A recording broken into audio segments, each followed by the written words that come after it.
My name is Davina Luiten. I'm working for the GÉANT project. So thank you for joining us for the first of our 4 webinars for this year's Cybersecurity Month campaign, which will be entirely focused on social engineering with the tagline, "Your brain is the best line of defense."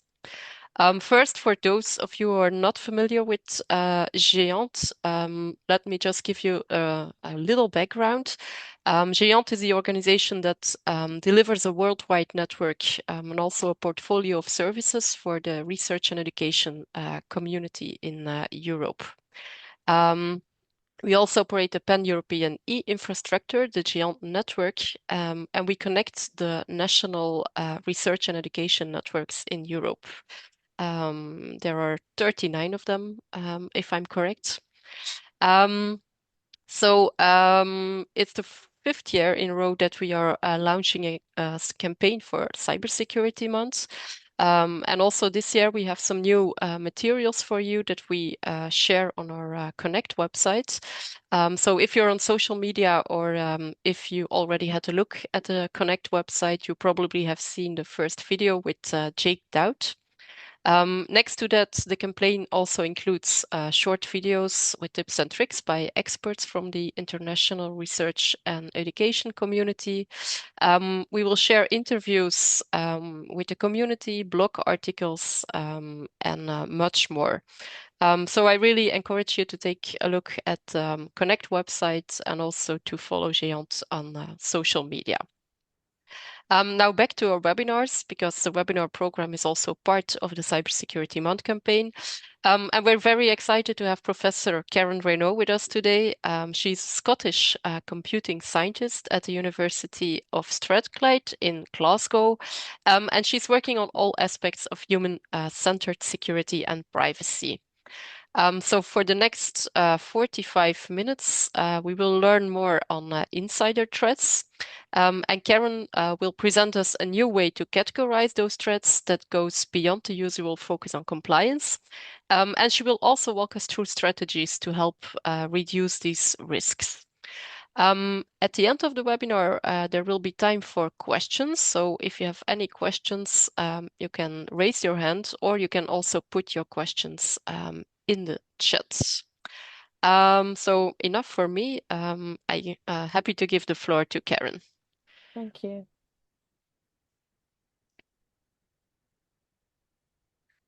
Okay, you should be able to see my slide now.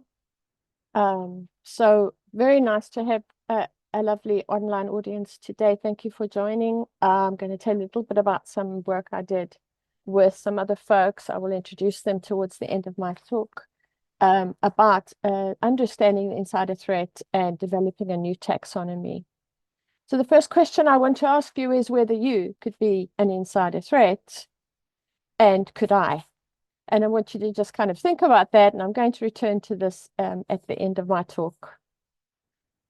So we have a cybersecurity challenge, and I went and had a look at various industry people and asked, see what percentage they think of the cybersecurity incidents are caused by human actions. And this is, sorry, I just want to change that. And these are the percentages. So anywhere from 25 to 95%, but everyone agrees that the problem is significant. So I went and had a look. Well, can we find evidence that there is such a problem? And we've been training people to use passwords now for at least 25 years. And what good passwords look like. And we know that getting hold of people's credentials and maybe trying to guess them is a key way that the kinds of hackers or bad actors try to use to carry out their exploits. So NordPass has been collecting for 5 years now the most common passwords used by people. They gather all sorts of passwords that have been leaked, and then they analyze them to count. Now, I'm going to show you in a minute for the UK and then for all the countries they looked at. They didn't look at Switzerland, so I was going to try to include that. They don't include that data. But if you, I can show you that in the UK, the word password is still used by over 17,000 people, and the other two are equally weak. And across all the countries, we still have password as the most common password, plus one, the other two, which are really not don't present much of a burden for hackers to breach. So although we've been trying to train people for such a long time, this people are still using weak passwords. This is not a good situation. Now, this is some data that is collected by the UK government every year. They go to various businesses and ask them what kind of exploits they've experienced. And as you can see right at the top, both years, the last 2 years, has been phishing attacks. By that very definition, a phishing attack will succeed if a human is sufficiently duped into clicking on a link or visiting somewhere and divulging their credentials. Once again, you know, we seem to be zeroing in to there's a problem with the humans in organizations.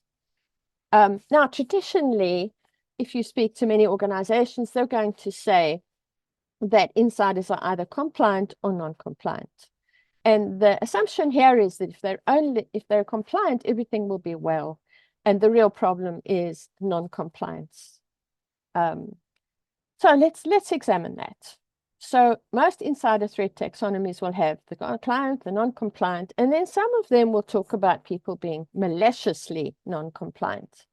So those are the ones we went ahead and look at the full range of them, and a lot of them are quite old by now, but this is what you normally see in these. A lot of what's included here is intention. People intend to do what they're told, that's compliance. They do not to do it. And then when some other people, when they're not doing it, are maliciously not doing what they should do. But let's look at this. Does the person know how to comply? And that's important, because why else do we do awareness training? And whether they intend to apply the lessons. So it's easy. The compliance is over there. They know how, and they intend to do what the policies tell them to do. And the malicious people, they know how. They choose not to do it because they want to hurt the organization or get back at them because they weren't given a promotion or whatever. But now we've got the non-compliant people, and a lot of the time people will blur these two and say, oh, well, if they're non-compliant, they're maliciously not listening. But now we're assuming that they know what they need to do, but maybe they don't. Maybe they do intend to comply, but they're not quite sure how. That's not captured by most of the taxonomies that we already have. Or they don't, they don't know what to do, and they don't intend to comply. So we have a much more complicated situation. But how do we deal with these people? Well, mostly, if somebody complies, we're still training them every year. I don't know what it's like for you, but everywhere I have worked since the turn of the century, I've had to do cybersecurity training fairly regularly, often once a year. And if people are non-compliant, a lot of the time they're sent to redo their training. Maybe the reason this is not working awfully well is because we have one-size-fits-all training. Most organizations will get you to go online and do a standard training with videos and quizzes and things. This doesn't really target the reason for non-compliance. And it doesn't really upskill people either. Watching a video doesn't make sure that people, if you're asking them, for example, to encrypt an email, that they actually know how to do that. And then, of course, we have our malicious people. So what do we do there? A lot of the time, these people are disciplined. They're sanctioned. They get a disciplinary on their record, maybe. Other times, if it's really bad, they might lose their job or get sent to jail. These are the standard mitigations that you see in the research literature. Once again, behind this is an assumption that if you just train people and get them to do what you tell them, everything will be fine. So we discovered that life is slightly more complicated than this. So one of my co-authors, Ghana, she did a survey with C-suite professionals on LinkedIn, and we asked people whether the current taxonomies were useful to them. Now, these are the people who are actually having to deal with the insider threat in organizations. And they told us no. They said that there are limitations with the taxonomies, that there are people who are unintentionally an insider threat, which is kind of what I was hinting at with my first slide. That there that there wasn't a really good understanding of insider behaviors that could make somebody a threat or not make someone a threat. They felt it was oversimplified, and what I've shown you so far kind of bears that out. And they said that most taxonomies didn't talk about ex-employees that might still have access and then become a threat. And they did call out, and remember, these are the people dealing with this stuff. They said, yes, they could see that poor security awareness and training was a problem, but there was a need for a much more comprehensive approach. So we went about creating a new taxonomy. So we used the methodology proposed by Nicholson et al. And there's 5 stages that I'm going to tell you about, except for the blue one, which is the chosen approach. The first one is to determine the meta characteristics of all the typical kinds of insiders. To do this, we have to go to look at all the news media. There are also academic publications that talk about it, but in order to be really comprehensive, we did extensive searching for newspaper reports, court reports, everything where anyone as an insider was mentioned. You then identify specific objects. You then try to identify common characteristics across all these different types, and you derive a certain number of categories. And these categories will then be amenable to similar mitigations, which helps you then to manage your insider threat better. So the first one was to look at the meta characteristics. We mainly got this from the research literature and different taxonomies that had been proposed. And so I'm going to show you the ones on the right are the dimensions that we then identified, which are the meta characteristics of insiders. So the first one is our knowledge. So either the person's aware of what they should do or they're unaware. And this seems kind of obvious. We all do cybersecurity awareness training. So we know, everybody knows that there's a problem if people don't know what they're supposed to do. The next one is whether they want to do what they're told to do. So either they're compliant or they're non-compliant. And we've already introduced these categories. The next one is whether they want to do harm. So obviously the compliant people, it's assumed, do not want to do harm, but non-compliant people might incidentally harm the organization because maybe they're stealing money, but it's actually intended to be for their own benefit. Or they're deliberately harming organization because they want to get back at them for something, for some reason, didn't get a promotion or whatever. And the final one is, who are they doing it for? So with incidental harm, I'm going to explain to you in a bit, they either act for society, and in this category are the whistleblowers, or they're just completely selfish and doing things for themselves. But when you come to deliberate harm, you have people who act for their ideals. So these are not selfish people, but they have ideals, and a lot of the time they'll take the job in order to hurt the organization for their own idealism. And the other ones that are malicious. So these are the goals. So our entire taxonomy relies on these 4 dimensions.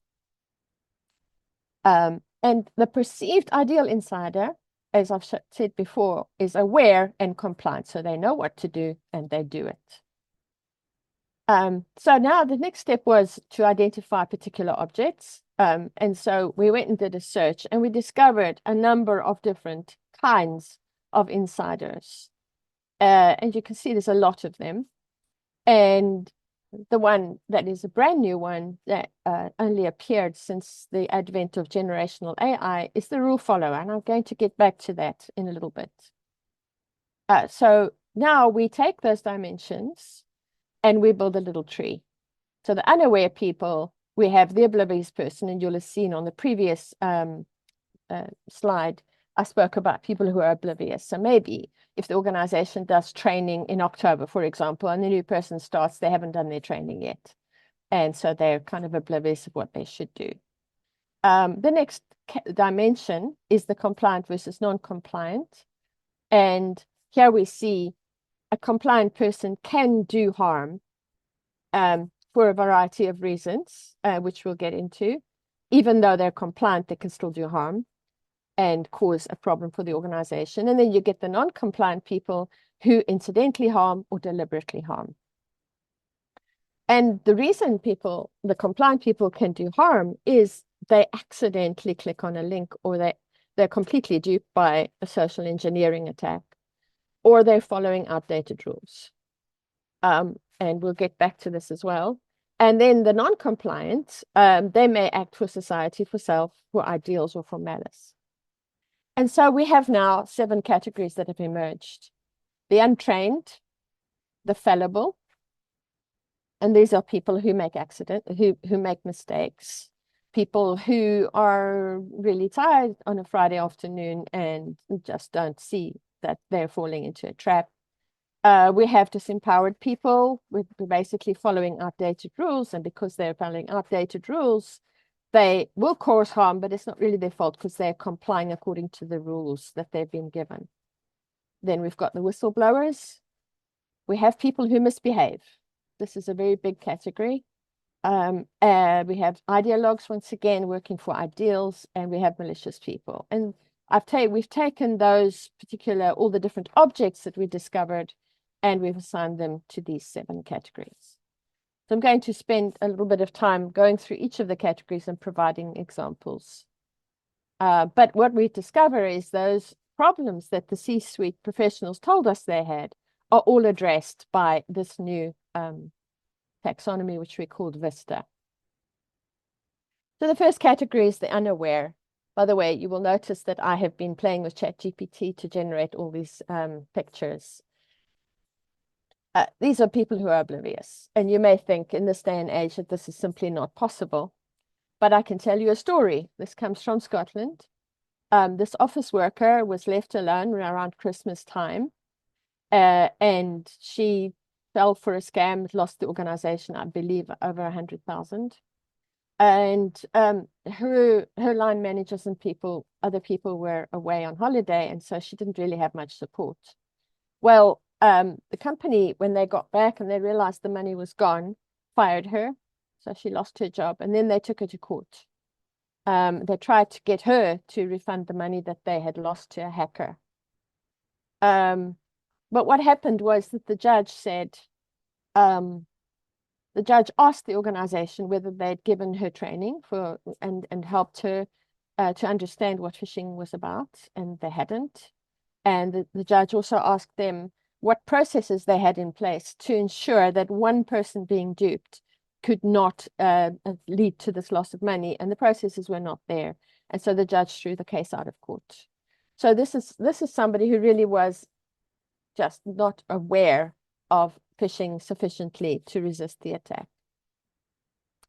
And the kind of training that is given, one size fits all, often just video based or online, as you see from Reeves et al., is really not enjoyed by people. And as you can see, this wonderful title that they chose. So we have problems with cybersecurity training, which means that more people than should be are in that oblivious category. And these people will harm, but not because they want to harm the organization.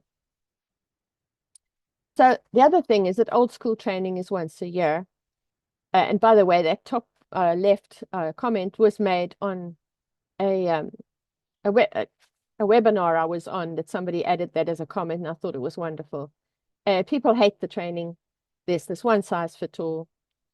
There's a chasm between experts and lay users, and there's an adversarial relationship between these people, which also doesn't really help. And the other problem, the real big problem, is that policies are kind of they're kind of backward looking. The policies are written based on the exploits that have occurred in this organization or in other organizations. Whereas hackers are looking for new exploits all the time. So we're training people based on what happened, but not on what could happen, and something is different. But it's clearly not working. I've shown you the bad passwords. I've shown you what happens to people where they're falling for phishing all the time. So clearly the training is just not sufficient. And this is an amazing team of researchers that published quite some years ago about why they don't change. Well, either the organization or the people themselves are not understanding what awareness is. A compliance approach does not equate to creating a desired behavior. So we've kind of stopped short at awareness, and we don't really address the other steps people have to take in order to take the actual actions. So this is a great paper, by the way, which is easily available if you feel like reading it. So the other thing, the sixth one is particularly interesting, focusing on a specific threat, but not overall. We're not teaching people skills. We're just giving them awareness and information. And that's probably what's happening, that's going wrong with our cybersecurity awareness training. So knowing is just not doing. So what we focus on usually with cybersecurity training are the bottom two, knowing what to do and making sure they want to do it. But unfortunately, we don't really make them aware that it's going to work. People might say to you, well, what's the point of choosing a better password? The hackers are going to get it anyway. Knowing exactly what to do. We might give them information. We don't upskill people a lot of the time. Knowing how to do it, once again, the skills, and actually being able to do it. And so this is a big issue. We have many, many people who are not in the blush of youth and able to see as well as everybody else. And we have a graying population across the world now who maybe cannot do the things that you want them to do, but they're still able to do their jobs really well. So we have to accommodate them as well. And the current cybersecurity awareness training doesn't really do that. And Prumer et al., who published a paper earlier this year, talk about how it's normally delivered. And the favorite way of delivering it is the e-learning, which I don't think people are finding particularly helpful and effective. Actually being face-to-face is obviously more effective, but then obviously also a great deal more expensive for organizations. So this is a conundrum, right? It's an expensive thing to take people out of their jobs for a number of hours, but on the other hand, far more effective. So what's the next category of people?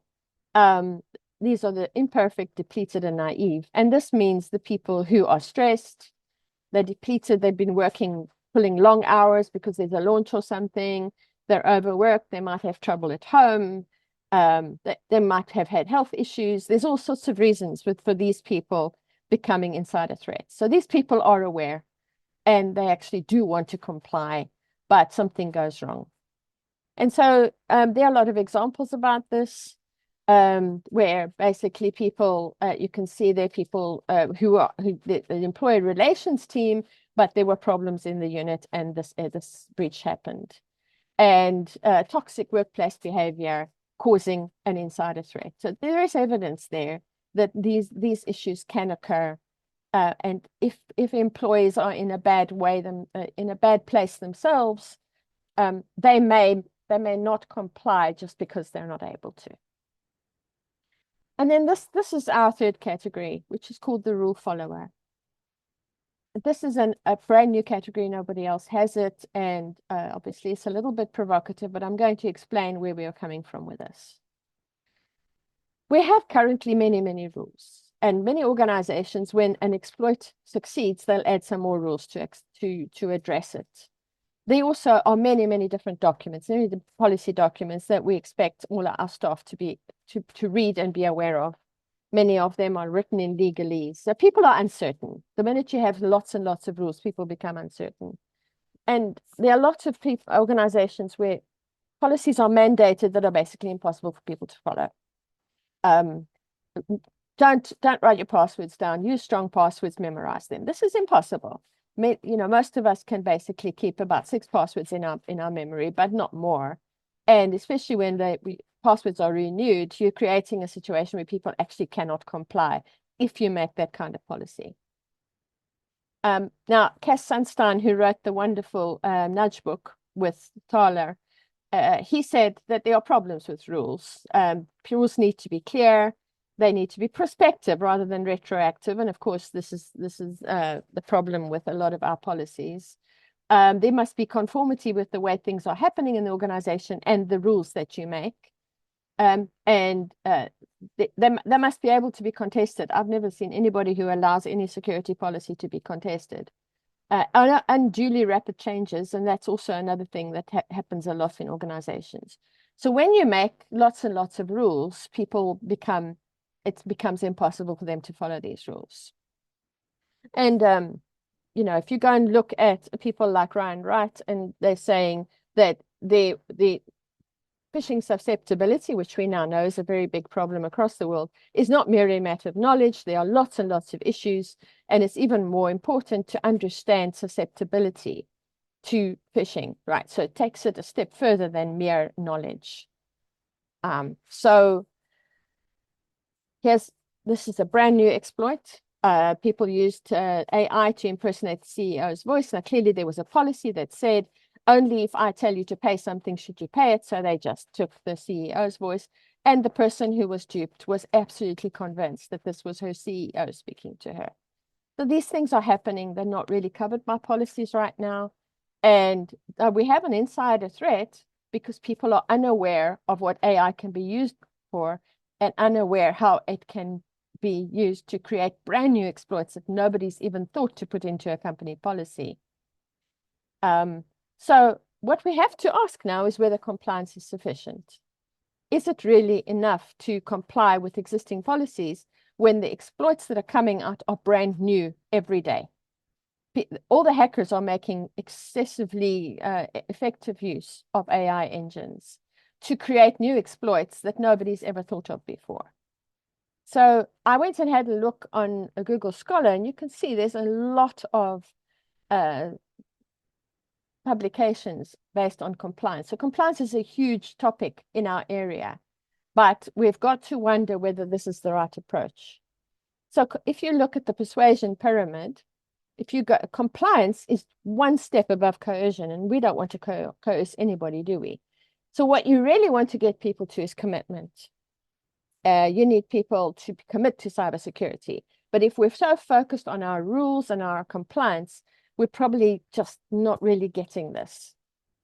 Now, people have got three basic needs: autonomy, competence, and relatedness. This is from Edson. These are our basic human needs that if you satisfy these, people are much happier. They're much happier and more content. So when you need to think about human nature, right? When you make a bunch of rules and you're talking about compliance all the time, you need to acknowledge the fact that we are not thinking beings that feel.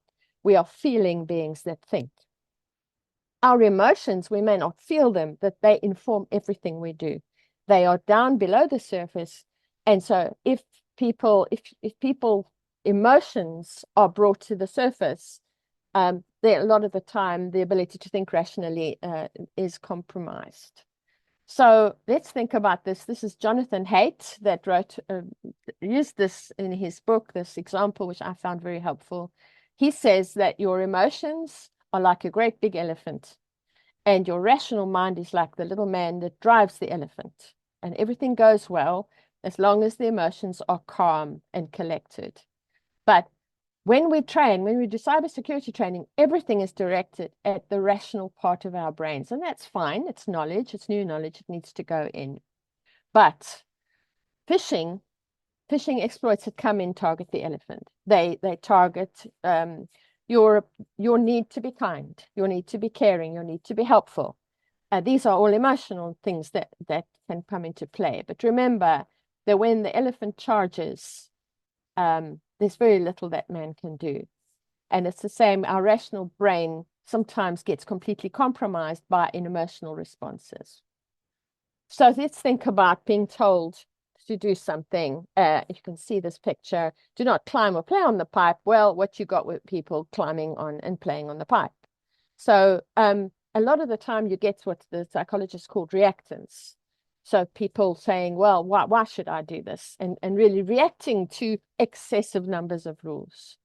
So we have a problem with thinking that compliance is going to solve all of our problems, because we haven't actually taken into consideration that we're working with humans here who are emotional beings.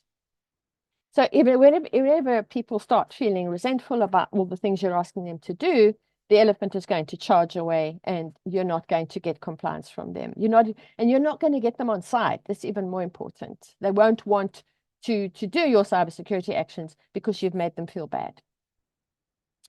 The other aspect that we also have to think about is habits.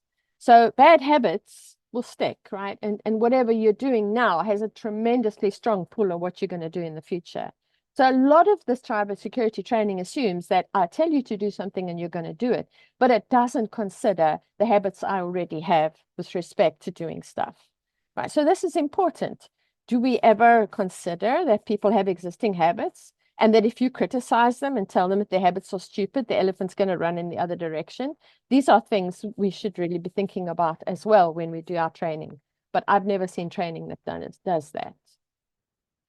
Then there's another effect called the endowment effect. So say, for example, somebody says, right, that they're a teenager, they come up with a cool way to create their passwords. It's not a cool way, it's not particularly secure, but it's a way they have created. What happens then is the endowment effect starts to click in. Now, the endowment effect means that we're attached to our possessions. Anything I own has more value to me than something that you own. And so it starts to be part of our self-image and it's overvalued. So this is the self-endowment effect is illustrated that if you give somebody a mug and then you ask them how much money they want for it, they would take much more money, they value it at much more than somebody who doesn't own the mug. If you ask somebody how much would you pay for that mug? And this endowment effect always kicks in when we feel attached to something. So we did the work with Merrill Walkington at Mississippi State University and myself. We discovered that people's password creation routines, the way they create their passwords, is something they feel proud of, they feel attached to it. And if you criticize it, they become very defensive. Do we think of this when we tell people that their current passwords are pathetic? I don't think so. So that might be why some of the training is not working, because we have these emotional beings. And then we also have to bear in mind that last year when Gen AI became the thing that almost everyone in the world is playing with, we have a completely changed situation. We wrote a paper called From ChatGPT to HackGPT, so I'm just going to give you the highlights now.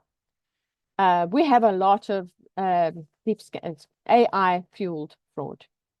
And so in the old days, we had two kinds of phishing attacks. The one was where they just sent these exploits out and they just hoped that a certain percentage of people would fall for it, right? It wasn't targeted at you particularly. It just kind of took a chance that you might be duped or you might be very tired and just click on it. And this is the WannaCry attack that hit the UK, not America, but the UK and other parts of the world in 2017. They just sent this thing exploit out and they saw what would succeed.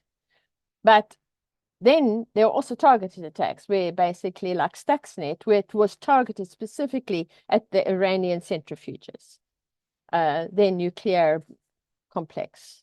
Now, these took a long, long time to develop, and it was totally targeted at one entity. This is the often called a spear phishing attack. But now with Gen AI, this was very expensive to do. With Gen AI, this is not expensive anymore. You can use Gen AI and quickly figure out how to target attack at a particular person. So we don't have zombies anymore that are going out attacking people. We now have targeted attacks that you can do for millions of people very, very cheaply. So everything's changed now, right? So spear phishing, which might have attacked the CEO of a company, can now attack every single person in that company because they can go and look at all your social media and figure out all about you and target you as a person. And so I'm sure you've all heard of these kind of scams where AI is used. Oh, Granny, I need some money. I've been in an accident, and Granny gives the money, but actually it wasn't her grandchild. So these are actually quite common, but they've become very cheap now with Gen AI that's come along. And so we've already got people saying, retrain workers for the AI world. Make sure that the workers of today understand that there's such a thing as an AI exploit that can a totally new thing that you haven't seen. So what you want to do now is not give people a bunch of rules. What you want is to say to people, AI could do this, this, and this. Do a smell test. You know, if you feel like this just smells bad, trust your gut and report it to the IT department so they can check. This is what we really want people to do. We want all our employees to become part of that security perimeter, but you've got to give them permission to kind of think that way, which we're not doing right now. The problem with rules is that if you give people a bunch of rules to follow, The responsibility is with the person who created the rules. As long as I follow the rule, I don't have to do anything else. But that's what we don't need.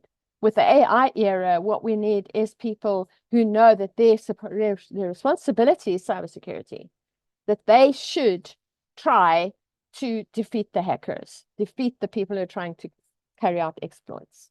So this is a complete mindset change, and I think this is coming down the road for us right now.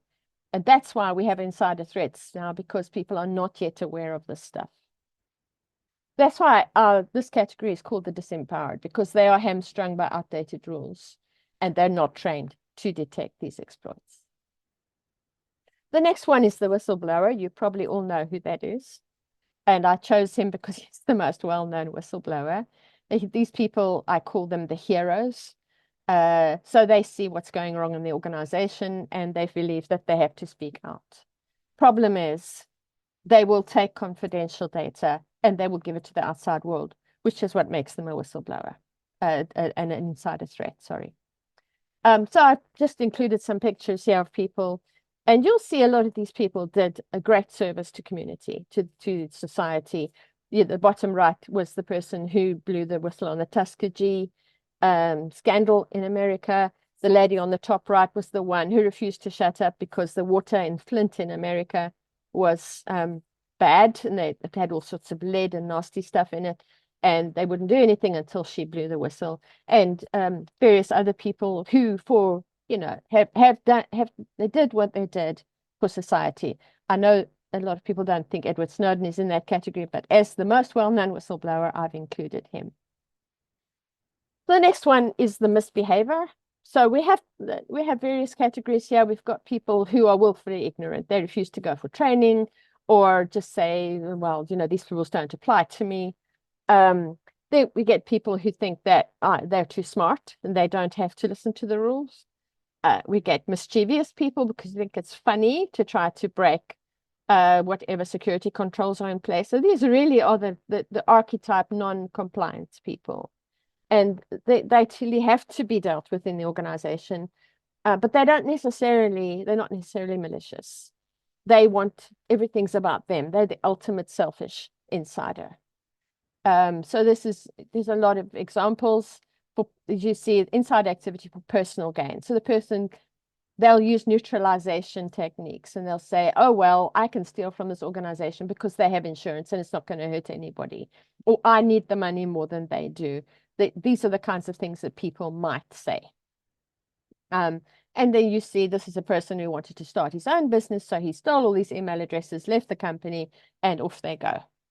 So these are the real problematic insiders. They don't really want to hurt the organization. They just want to think about themselves all the time. But this one is really interesting to look at. How do we make them care? How do we make them stop behaving in a really very selfish way? So a lot of people have gone with one of two routes in organization. Will we persuade them or we'll scare them? So let's quickly talk about these two. Nudging is a very a choice. I've seen a lot of people writing about this in the cybersecurity context.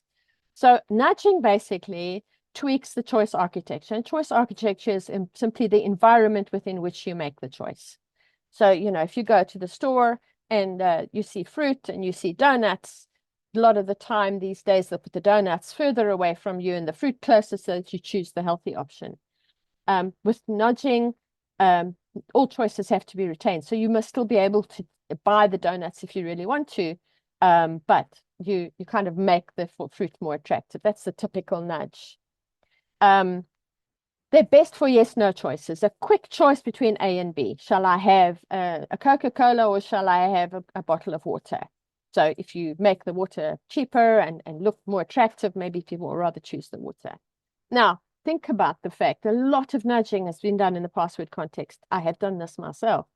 However, a strong password is more work. It's more work to create. It's more work to remember. And if you think about the phishing context, examining an embedded URL is time-consuming and effortful. This is not an A-B choice. It's not a one-way or another way choice. When you're asking people to put more effort in, that's not a nudge, because the nudging says that all options should be equal. So to my mind, nudging probably is not going to be as effective in the cybersecurity context, because everything we're asking people to do is usually more effortful than not doing it. So nudging is a tool. However, we have a big problem with consent, because a lot of nudging comes in under your radar. You don't actually know you're being nudged a lot of the time. However, the cornerstone of nudging is that people must, if they see the nudge, they would consent to being nudged. And a lot of the time with nudging in cybersecurity, that's not happening.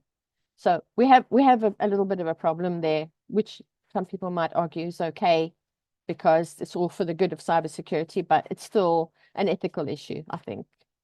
So with nudging in cybersecurity, if we remove choices, it's not a nudge. We're not getting consent a lot of the time, and they do not have the power to change habits. So this one, I think, has very limited use. It has been used very successfully to get people to choose the secure Wi-Fi rather than the insecure one. And that's because that's an A/B choice. So if you put the secure Wi-Fi at the top of people's list on their phones, they'll generally go for that one. So that's easier, right? You're not taking the other choices away, and they take the top one because it's secure. But in other areas, it's been a lot less successful. We have done a little study at the University of Rhodes. I did some work with people there where we actually tried to nudge people away from dishonesty. And that actually was quite successful. There are 4 nudges there embedded in that little page. And we discovered that the nudging would make people think twice about stealing money from the person. And one of the most successful things was actually the picture of the person. This is the paper if you happen to be interested in reading about it. What about fear? So this is a program in the US. It's called Scared Straight. And the idea was that when teenagers were kicking off and giving their parents all sorts of trouble, they would take them to the local prison and get the convicts to scare them and to tell them what awful things are going to happen to them if they land up in jail. And they made a TV program about it. So this was actually spectacularly bad, because when they spoke to the kids straight after they'd gone through this, they said, oh, yeah, I'm never going to do this again. No, that was terrible. I can't handle that. But in fact, the children that went through this program were more likely to land up in jail than children who hadn't gone through it. So the use of fear, in this case, there's a book called Randomistas, and he discovered when he went back 10 years later, these kids were much worse than the kids who hadn't had the intervention. So I hope they've now discontinued it. There's also some great concern in the UK with the way our government unit, called the Behavioural Insights Unit, used unethical fear tactics to push COVID rules compliance. I merely mention this because it goes again with the fact that using fear might well be really unethical and might have a lot of negative consequences instead of the one you think you're getting. So let's quickly look at fear appeals. So let's say we make somebody really afraid. They have 2 options. Now, what we want people to do is the danger control. So you might say to people, if people get into your device, but because you haven't secured it properly, they're going to be able to take all your photos and they're going to delete them, and you're going to lose all your lovely family photos. So they're telling you there's a danger. And if you decide to engage in danger control, you're probably going to do what they ask you to do. You're going to take action. But a lot of people don't consider the fact that there's another path. And the other path is called fear control. And so if somebody decides that they don't like the way you're making them feel, they're going to do the see no evil, hear no evil game. And so fear appeals can spectacularly backfire if people decide to take that route. So fear control is somebody's going to either get angry and tell you to get lost, or just put their head in the ground and ignore what you're saying. And this is the literature is very clear that this happens as a consequence of making people afraid. Now, when you if somebody listens to you, they think, okay, this is a danger I need to be worried about. They're going to listen to you and say, okay, I hear you, I understand the danger. What shall I do? But if you get 2 things wrong, they're going to tell you to talk to the hand. And the 2 things that people get wrong is that the actions they're asking people to take, they don't actually consider self-efficacy. Can I take those actions as an end user? And response efficacy, is it going to be worth taking these actions?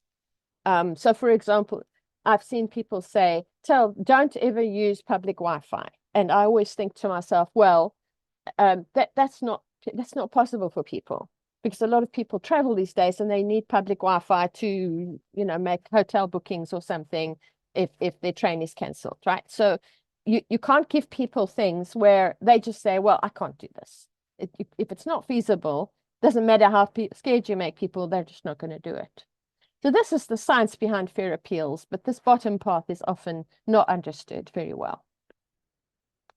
So what we get is basically no action at all. The thing we need to remember is that fear exists for this big boy over here. So when we were, not many hundreds of years ago, the fear emotion was implanted in us by evolution, because if you didn't run from this big boy, you weren't going to survive the encounter. But you're not thinking rationally. All you want to do is run. You're either going to flee or you're going to fight. I don't see myself fighting with him. Or you're going to freeze. It's probably not going to help either. But those are the three things that people do when they're fearful. We're not thinking rationally. You're not going, oh, I wonder if I can talk him out of it. And fear is used by fishers. And once again, ethically, should we, as the good guys, be using fear on people? I merely put that out there. But you're probably thinking, but we have this phishing challenge. We have 90% of the attacks that succeed come from phishing. So what are we supposed to do with these people? We're not taking care. What are we supposed to do? Well, at the moment, we're not very successful. 2007, we had 19% of people clicking, and there are different people giving you these percentages. And 2022, Wright et al. Found that 28% of people acted in response to a phishing message. These numbers are not showing much budging based on what we're doing. So maybe the scare tactics that are kind of trying to drive people to be careful with respect to phishing are really the wrong way of going about it. Why does this succeed? Well, we want to trust. We all want to trust other people. The advice is often, we'll go and parse the URL. Well, I can't parse URLs anymore on Outlook because they put some different kinds of URLs in there. People are overworked. We've just come through a massive pandemic that didn't help. So this is why it succeeds. None of the training is addressing these aspects. What are we to do? A lot of companies are doing phishing simulations, where the organization will phish you, and then if you click on the phish, they send you to do more training. But there's a lot of people that are coming out saying some of them are evil, some of the phishing tests. These authors think that they are necessary, right? But they're saying don't make them evil. And what do you do? Well, how you deal? And this is this organization that says this is how you should deal with them if they fall for it. So this is kind of the state of the play in organizations right now. But what about those who don't fall for phishing? This really disturbs me, that if you have two people in an organization that fall for phishing, we focus everything on those two people instead of saying, well, how did all the other 2,000 people not click on it? What did they know that these two people didn't know? What can we learn from their success in spotting it? We're always focusing on the poor people who were duped. Now, this is one that happened in the UK where GoDaddy sent an email. If you see the date, this was mid-pandemic lockdowns, announcing a surprise holiday bonus. This was a phishing test, and people who failed got more security training. But there was such a backlash because people actually expected a holiday bonus that year for everything they had done. And there they got duped into, by their own employers, duped into clicking on a phishing message. This caused a great deal of very bad feeling in the organization. 500 people actually clicked on this link. And everyone was struggling at that point. Everybody across the planet was struggling, and this field felt like an unfair thing to do. This is another organization with offering people bonuses, and it appeared a much needed lifeline for people, and there'd been a big problem in this company. Once again, this is during the pandemic. And it went very wrong because there was such a backlash from people online saying, how dare they do this to us, sending us to fire everyone involved. Very angry people. Do we want to do this to our own employees? The Tribune eventually apologized for what they had done, but the damage had been done because what did they lose? They lost trust, and it's very hard to build trust up again. And now Google is telling people to stop doing it. Google tends to lead the way when it comes to these kinds of things. They're right out front. They have lots of money to do all the best research. And he says there is no evidence that the tests result in fewer incidents of successful phishing campaigns. And that was really interesting to read. That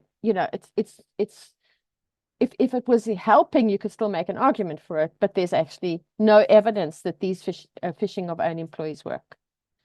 And once again, the sense that they lead to a sense of betrayal. And this is a quote from this paper saying a state of betrayal and increases active resistance to cybersecurity. I think actually, like the Scared Straight campaign, this is getting exactly the opposite response from people. And when you have this kind of thing, you're leading to an adversarial relationship with your employees. So this really, I think, is ill-advised. And once again, we focus on the poor people who are duped. However, there's these amazing researchers in the US who have actually figured out that using what they call mindfulness techniques reduces clicking incidents from 23% down to 7%. And this is the first time I've actually seen anybody come bringing the incidents down. So they have to be congratulated for doing this work. And their mindfulness is pause. If an email is not requesting you to take any action, then you don't even need to examine it. Just let it go. But if it's asking you to take an action, then start thinking. So be mindful. And with this simple thing, they've reduced the incidents. So the two, Jansen and Wright, and this is Nevin et al., who said, ask people to slow down and frown. The same thing. If the email is asking you to take action, just slow down. Because if you can slow down, you're probably going to spot what's going on, but not if you're getting fearful. And what I'm realizing is that everyone clicks. I have very good friends who work in the phishing domain who have fallen for a phish. So we should be helping people to act after they've clicked. So train people to, if you happen to click, here's what you can do to limit the damage to your organization. But what we don't want is management and employees starting to feel that they're enemies. This is a very small category, but it does exist. So you get state-sponsored people go for an organization, they try to get a job, they get the job there, and then act to hurt the organization. And then you just get people who are extremists. They are led by their ideals and not by selfishness or anything else, but undoubtedly they will harm the organization. And here's an example of a Google engineer who stole their trade secrets and gave it to the Chinese government. So we all hear about these, but they're not very common at all. But they are included because they are a very real threat. And finally, we have these malicious employees. We have ex-employees, which is what one of the C-suite people said we should include. We have people who are malevolent. We have the outsider insider. This is a contractor who comes in to do stuff and then sees maybe a USB stick and is able to steal something. And then birds of a feather, who are groups of people who start working together to harm the organization. This is once again a threat, but not as big as the misbehaviors. Stuxnet was obviously, they went right in there and they harmed the organization. There are others here. This was a Tesla wanted to damage the organization's reputation and went out of their way and hurt Tesla. I'm not sure why they did that, but there are lots of examples of this. There's another one, malicious activity by an employee, leaked personal data. So these are people who actually, you see the word at the top, disgruntled. That's a very common word that you see when you see insider threat taxonomies. And this is another one. Somebody got angry, posted the code online. The CIA didn't notice, but maybe some hackers did. So this is our final taxonomy. You'll see we have two compliant sets of compliant employees that can still do harm even though they don't want to. And then you have the others over here. So we have deliberate harms happening, but these bottom two are actually the smallest categories. Unfortunately, they get the most attention. So that's our Vista taxonomy with all my little ChatGPT images. So what about the measures? I'm going to quickly go over these. I'm sorry, I seem to be running out of time. So the untrained, well, clearly we have to train them, but we also have to look at our policies to see whether they're realistic. So, you know, do we need to give people better tools, or have we got too many rules for people to follow? Are we, you know, think about the training. Maybe we should go back to face and make sure that people understand and we upskill them properly. And a no blaming culture is really important for these employees, because if they don't know what to do, really punishing them when they don't do it seems, like that lady in Edinburgh, very unfair. And I published a paper with Partha from the University of Bristol, which says ought should not assume can. And we should always make sure that people are actually able to do what we want them to do. Which brings us to the second one, which are the fallible people. We need to monitor our employees. If people are becoming burnt out or getting really stressed in the organization, their line managers should be monitoring for that and see whether anything can be done to support them. Because the more stressed and burnt out that employee becomes, the more chance that they're going to make a mistake and compromise the sort of cybersecurity of the organization. So this is a human-focused thing to do.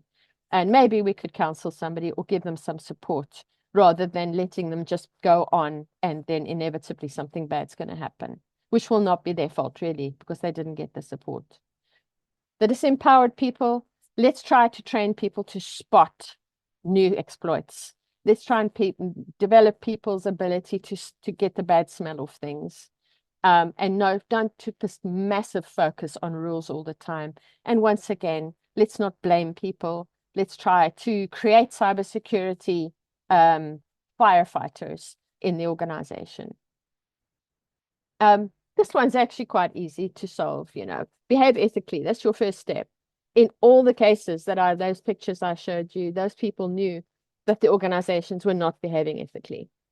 There's another way that's a very effective way, is to incentivize internal whistleblowing, where you allow people to blow the whistle internally, not to the person obviously who's behaving badly, but to somebody in the organization that is responsible for checking. And you can then deal with the unethical situation before it has to go outside. And so this one really should not be an insider threat, but they are going to be, if people feel like they're not listened to internally, they will go external, and then it will be very damaging to the organization. The misbehavior is one where we have to really focus a lot of counseling and training. And so if people misbehave badly, they should be dealt with. There should be an insider threat program that really addresses this issue, where people realize they don't get away with behaving selfishly, because we are all responsible for cybersecurity in our organizations. The ideologues need to be screened properly, and with the minute somebody is discovered to be behaving that, the only thing is to terminate their employment immediately. This one is where you really start getting hardcore with people. And the same goes for the malicious people. A lot of the time they will have a track record of behaving in this way, but these have to be dealt with very severely. These are the deliberate harm ones, where the big guns should come out and they should be dealt with. So this is Vista I've been telling you about today. This is the paper which appears in the Journal of Information and Management. These are my wonderful co-authors who worked with me on this work. Meryl's at Mississippi State, Gunnar is at Charles Sturt University in Australia, and Carl is at Abertay University in Scotland. And I'm going to ask you again, could you be an insider threat? And could I? Yes, I could. Don't know about you, but I could get stressed, I could get burnt out, and I could fall for an AI generated exploit. We need to realize that we're all vulnerable, because only in that way can we start empathizing with those who actually will fall for stuff. So yes, we can. So the takeaways are, I'm not going to read this, you can read this, but we're all in this together. We need to support each other in organizations. because in that way we'll get a lot fewer exploits. So thanks very much for your attention. I'm happy to take questions. Thank you very much, Karen, for this very interesting and insightful webinar. And I do agree. Answering your first and last question, I can be an insider threat as well. Yeah, I must say that previously, when thinking about insider threats, I only thought about this category of misbehaviors and malicious people. But of course, we can all be insider threats. So I don't know if there are any questions from our audience. There's a nice message from Marina. Okay. Thank you.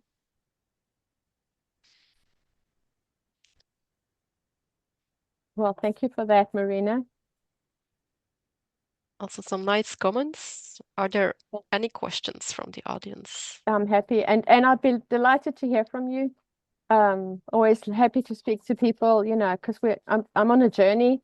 I'm just learning, and if I've got things wrong, tell me, and if otherwise, I'll continue my journey. The paper that I did with Partha last year on capabilities of people was really very insightful, because we focused on senior citizens, and we discovered that although they knew what to do, they were not able to do it. So especially those who are losing vision. And we just feels to me that we need to start thinking about people's capabilities as well as merely telling them what to do. Yeah. Mm-hmm. I was wondering, Karen, if there's any research done on, for example, the link between the organization culture and the percentage of categories of insider threats. That's a very interesting idea. I would love to do that, or that research, because I think, Mm-hmm. yeah, what we do have recently, we published a paper on uh, say something happens in an organization, and how say I clicked on a fish, how the organization deals with me will affect everyone in the organization. So Exactly. if I'm punished for making an honest mistake, everyone's vulnerability goes up and the trust levels go down. Mm-hmm. And when that happens, the whole organization fails to flourish and thrive. Mm-hmm. And so it's all about how we deal with people in the organization who really struggle with cybersecurity. And it's about really, I do have that piece of research, which we looked at vulnerability and trust, because Mm-hmm. a trusting organization is a cohesive organization. But we didn't link this to actual insider threats. It was just the case of somebody who does their best all the time, but fell for a fish. Mm-hmm. Yeah. Okay. Um, So I see my colleague Leonard is also posting some additional information in the chat. So the first one is a link. It's a small survey where we'd like you to fill out on our webinar of today. So your feedback is very valuable.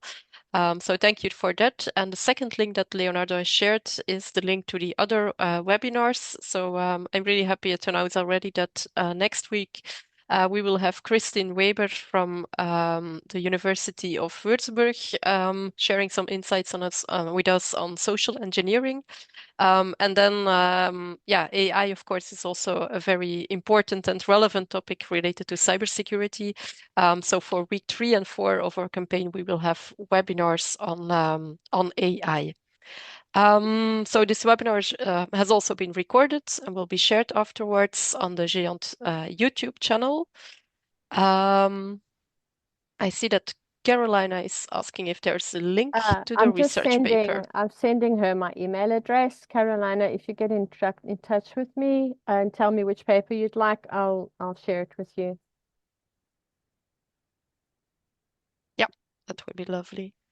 And yeah, indeed. So the webinar will be can be rewatched later. So you will find it on the GÉANT YouTube channel. Yeah, I see that Leonardo is sharing the link right now. Okay. Okay. Perfect. If there are no other questions, I think Yes, thank you so much for inviting me. I really enjoyed speaking to you today. Thank you, Karen. Thank you. We are really happy having you with us today. And Okay. I also want to thank our participants, of course. And I hope to see you again next week. Okay. Thank you. Have a Bye-bye. nice afternoon, everyone. Bye bye. Bye.